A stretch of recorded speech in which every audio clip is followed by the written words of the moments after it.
Good morning, Patriots. Are you ready for Chapter 3? 30 Scalps.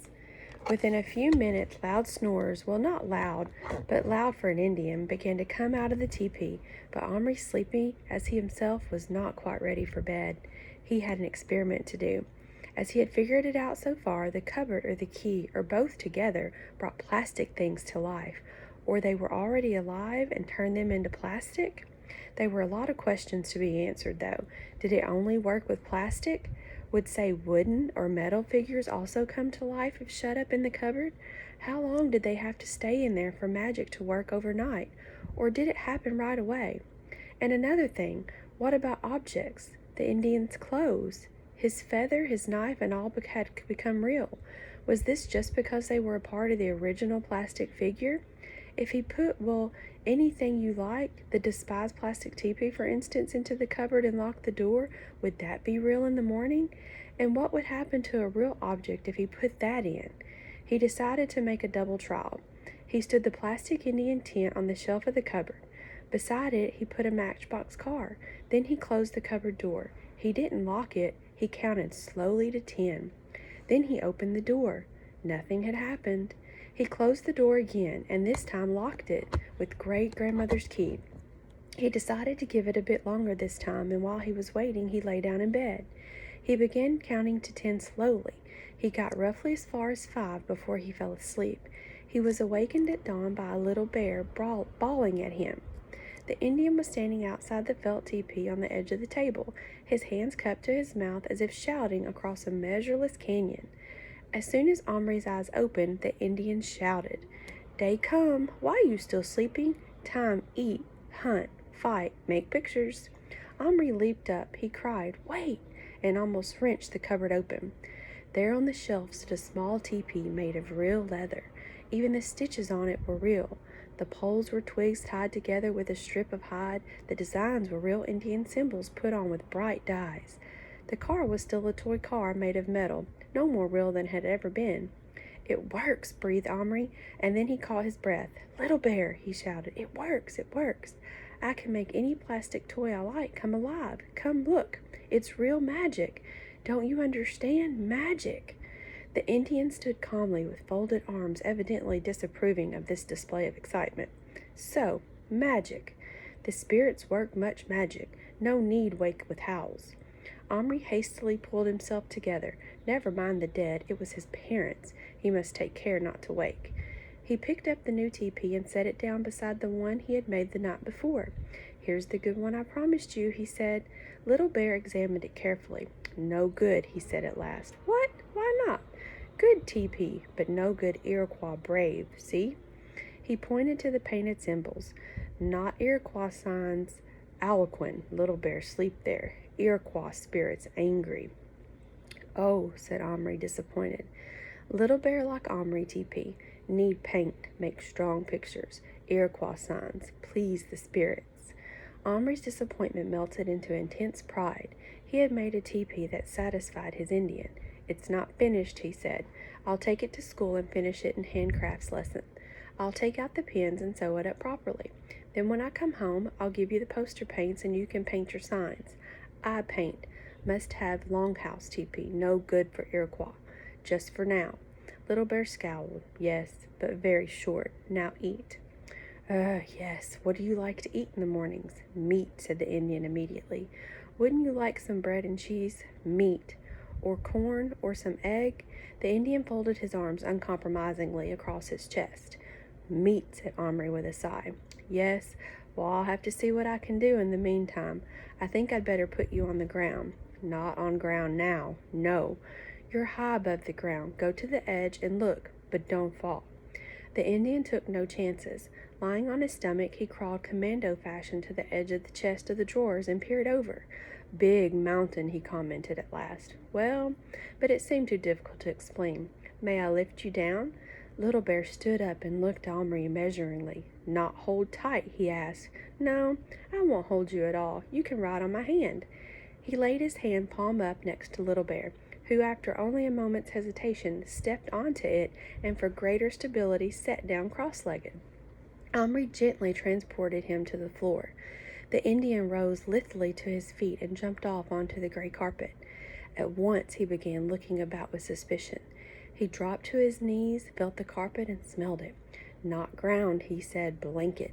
Little Bear, look up. He obeyed, narrowing his eyes and peering. Do you see the sky or the sun? The Indian shook his head, puzzled. That's because we're not outdoors. We're in a room, in a house big enough for people my size. You're not even in America. You're in England. The Indian's face lit up. English, good. Iroquois fight with English against French. Really? Omri asked, wishing he had read more. Did you fight? Fight, Little Bear, fight like mountain lion. Take many scalps. Scalps? Omri swallowed. How many? Little Bear proudly held up all 10 fingers. Then he closed his fists, opening them again with a lot of 10, and another. I don't believe you killed so many people, Omri, shocked. Little Bear not lie. Great hunter, great fighter. Any white scalps? Omri ventured to ask. Some. French. Not take English. Englishmen friends to Iroquois. Help Indian fight eloquent enemy. Omri stared at him. He suddenly wanted to get away. I'll go and check you some. Meat, he said in a choking voice. He went out of his room, closing the bedroom door behind him. For a moment he did not move on, but leaned back against the door. He was sweating slightly. This was a bit more than he had bargained for. Not only was his Indian no more a toy come to life, he was a real person, somehow magicked out of the past over 200 years ago. It occurred to Omri for the first time that this idea of Indians, taken entirely from Western films, had been somehow false. After all, those all had been actors playing Indians, and afterward wiping their war paint off and going home for their dinners, not in teepees, but in houses like his. Little Bear was no actor. Omri swallowed hard. 30 scalps? Whew! Of course, things were different in those days. Those tribes were always making war on each other, and when you came to think of it, the English and French, whatever they thought they were doing fighting in America, were probably no better, killing each other like mad as often as they could. Even now, weren't soldiers doing the same thing? Weren't there wars and battles and terrorism going on all over the place? You couldn't switch on television without seeing news about people killing and being killed. Were 30 scalps, even including some French ones taken hundreds of years ago, so very bad after all? Still, when he tried to imagine Little Bear full size bent over some French soldier, holding his hair in one hand and running the point of his scalp knife, yuck! Omri pushed away from the door and walked rather unsteadily downstairs. No wonder he had felt from the first slightly afraid of the Indian. He asked himself, swallowing repeatedly, and feeling that just the same he might be sick, whether he wouldn't do better to put Little Bear back in the cupboard, lock the door, turn back his plastic knife and all. Down in the kitchen he ransacked his mother's store cupboard for a tin of meat. He found some corned beef at last and opened it with the tin opener on the wall. He dug a chunk out with a teaspoon, put it absently into his own mouth, and stood there chewing it. The Indian hadn't seemed very surprised about being in a giant house in England. He had shown that he was very superstitious, believing in magic and in good and evil spirits. Perhaps he thought of Omri as, well, some kind of genie, or whatever Indians believed in. The wonder was that he wasn't more frightened of him. Then, for genies or giants or spirits or whatever were always supposed to be very powerful. Omri supposed that if one happened to be the son of an Indian chief, one simply didn't get scared as easily as ordinary people, especially perhaps if one had taken 30 scalps. Maybe Omri ought to tell someone about Little Bear. The trouble was that although grown-ups usually knew what to do, what they did was very seldom what children wanted to do. What if they took the Indian to some scientist or whoever knew about strange things like that, who would question him and examine him and probably keep him in a laboratory or something of that sort? They would certainly want to take the cupboard away too, and then Omri wouldn't be able to have any more fun with it. Just then his mind was seething with ideas, such as putting in plastic bows and arrows and horses and maybe even other little people. Well, no, probably that was too risky. Who knew what sort you might land up with? They might start fighting each other. But still, he knew for certain he didn't want to give up his secret. Not yet. No matter how many Frenchmen had been scalped, having made his decision for the moment anyway, Omri turned to go upstairs, discovering only halfway up that in the tin of corned beef was practically empty. Still, there was a fair-sized bit left in the bottom. It ought to do. Little Bear was nowhere to be seen, but Omri called him softly. He ran out from under the bed and stood waving both arms up at Omri. "Bring meat?"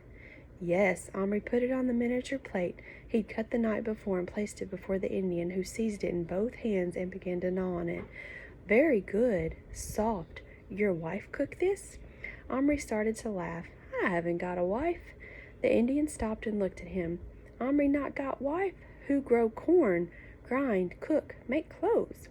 "My mother," said Omri, still grinning. "Have you got a wife?" The Indian looked away after a moment. He said, "No." "Why not?" "Dead," Little Bear shortly. "Oh." The Indian finished eating in silence and then stood up, wiping his greasy hands on both sides of his trousers. "Now, do magic. Make things for Little Bear." "What do you want?" "Gun," he answered promptly. "White man's gun, like English soldier." Omri's brain raced. If a tiny knife could stab, a tiny gun could shoot. Maybe it couldn't do much harm, but then again, maybe it could. "No, no gun, but I can make you bows and arrows. I'll have to buy plastic ones, though. What else? A horse?" "Horse?" Little Bear seemed surprised. "Don't you ride? I thought all Indians rode." Little Bear shook his head. "Iroquois walk, but wouldn't you like to ride?" Little Bear stood still, frowning, wrestling with the idea. At last he said, "Maybe show horse, then I'll see."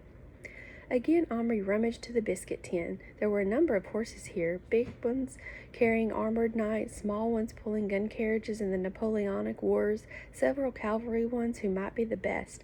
Omri ranged 5 or 6 of various sizes and colors before Little Bear, whose black eyes began to shine. "I have," he said promptly. "You mean all of them?" Little Bear nodded hungrily.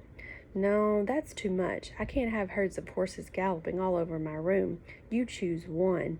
"One?" said Little Bear sadly. "One." Little Bear then made a very thorough examination of every horse, feeling their legs, running his hands over their rumps, looking straight into their plastic faces. At last he selected a smallish brown horse with 2 white feet that had originally, as far as Omri could remember, carried an Arab branding of curved sword at a platoon of French foreign legionnaires. Omri lifted the cupboard onto the floor, shut the horse in, and turned the key. Almost at once they could hear the clatter of tiny hooves on the metal. They looked at each other with joyous faces.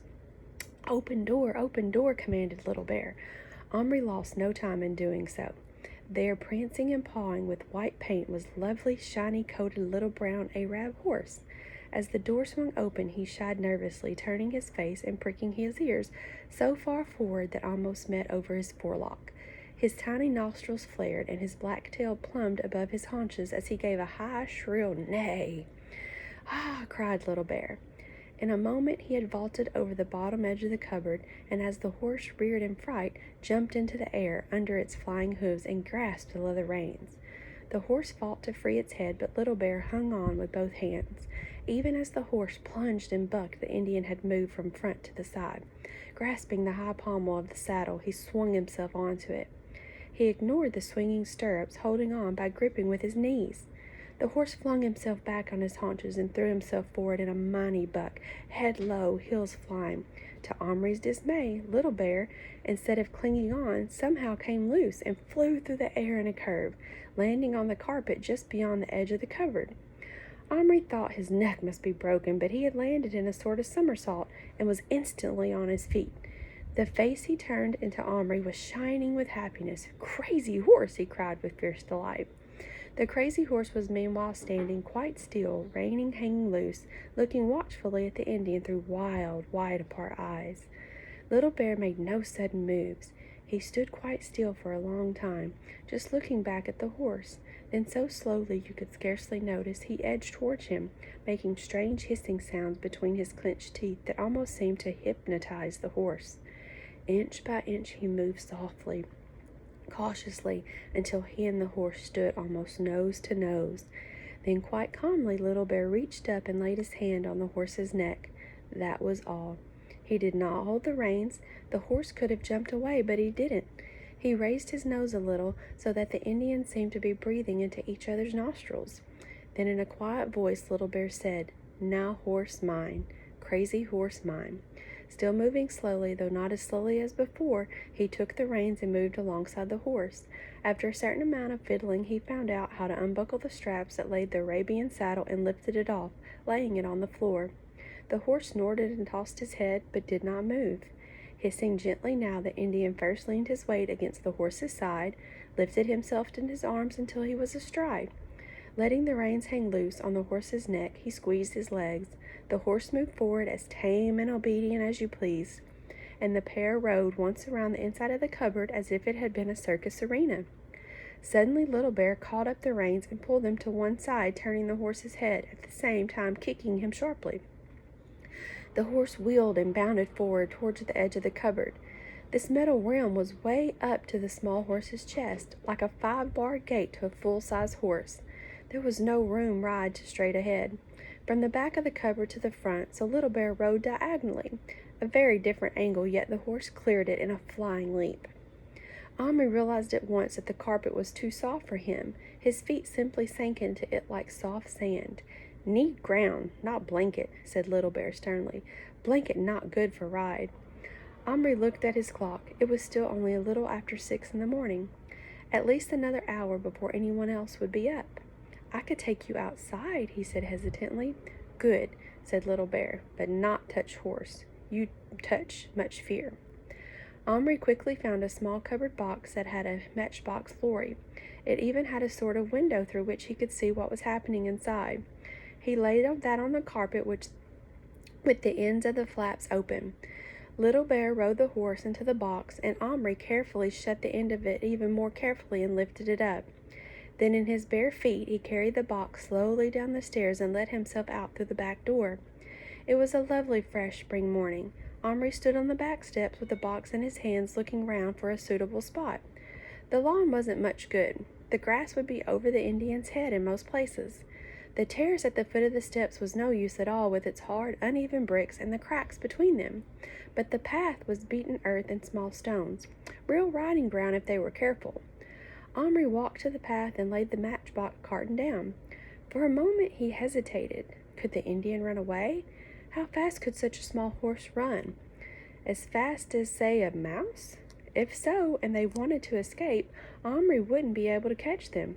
A cat, on the other hand, would.